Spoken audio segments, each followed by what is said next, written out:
Vamos conversar com Mariana Dionísio, cientista política, professora da Universidade Federal do Ceará e doutora pela Universidade Federal de Pernambuco. Mariana Dionísio, seja bem-vinda, boa tarde. Boa tarde, obrigada pelo convite. Mariana, a gente tem aqui a região Nordeste também, que é um conhecido reduto eleitoral de Luiz Inácio Lula da Silva, também com uma queda significativa entre aqueles, ou do número daqueles que aprovam o governo Lula, mais especificamente aqui o presidente Lula. Queda de 16 pontos percentuais quando a gente compara dezembro de 2023 e agora janeiro, fevereiro de 2025. 33% aprovavam e agora, antes 49% aprovavam e agora 33% aprovam. Especificamente em relação à região Nordeste, qual a sua avaliação? Por quê? O que explica essa queda?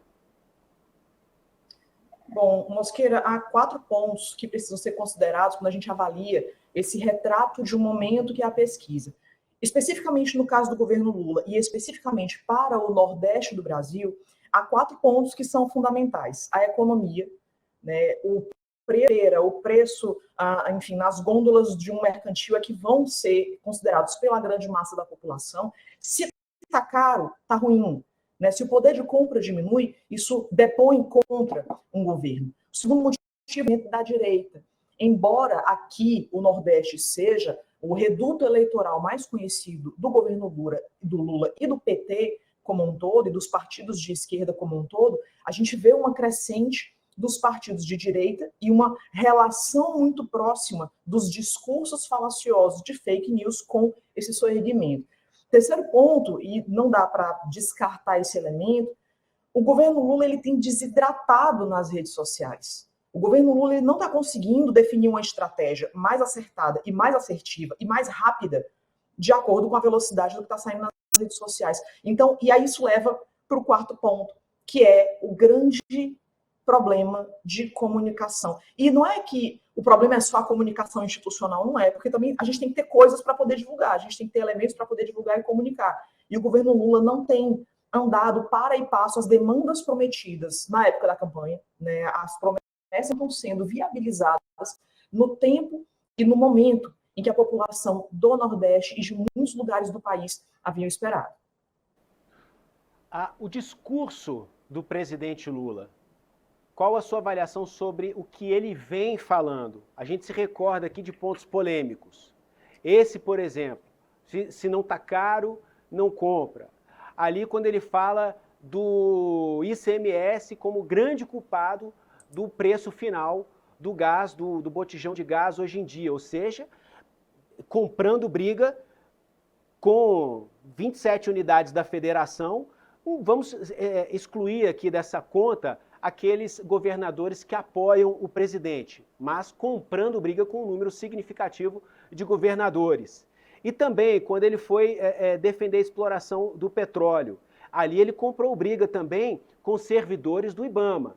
Então ele está indo para um embate muito forte quando a gente fala de comunicação, na tentativa ali nítida de reverter a sua queda na popularidade, de conversar mais diretamente com a população.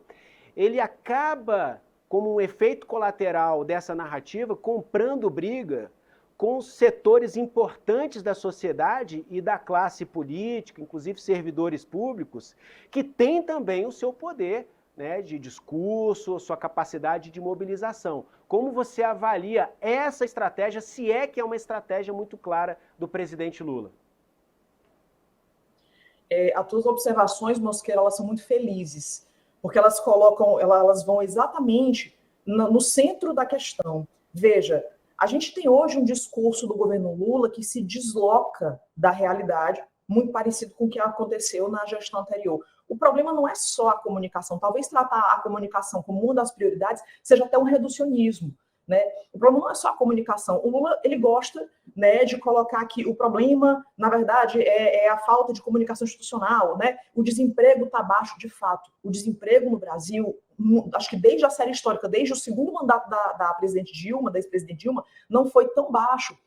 Não tão baixa a taxa de desemprego. Mas, ao mesmo tempo, o poder de compra não está alcançando. Né? Esse poder de compra está sendo corrido, a inflação corrói essas possibilidades, mesmo com o aumento do salário mínimo, que foi uma outra boa notícia trazida pelo governo federal. Mas ainda assim, há um desequilíbrio entre o que o brasileiro médio ganha e o que ele tem condições de consumir. Ele fala do crescimento do Brasil. Né? Existe um crescimento do Brasil, sim, mas também existe uma alta de juros que está praticamente incontrolável. Né? Ele fala dos programas de Estado, né, dos programas de governo, mas ainda há um grande problema de insegurança pública. Então, as questões, elas são muito mais profundas, o problema é muito mais complexo do que um discurso mais populista poderia resolver. E, claro, né, talvez não tenha havido um mais infeliz do que colocar esses discursos mais recentes, né, como o do Amapá, né, se você não come ovo de galinha, come ovo de ema, né? Se você não pode comprar um produto mais caro, então você não compra. Sabe o que parece? Aquele discurso que foi da Antonieta, né, da dança do século XVIII, parece que não tem pão como um brioche. Tudo isso. Ao invés de enfrentar o problema real, ao invés de trabalhar melhor esse marco institucional e trazer as boas notícias federal, sim, que ele possui, ao invés de trazer essas boas notícias, tentar rebater essas notícias ruins de forma imediata, blocada, definitivamente não é a melhor estratégia.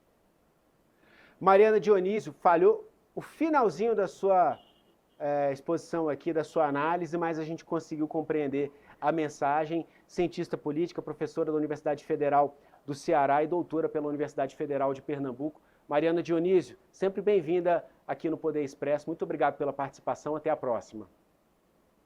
Obrigada pelo convite.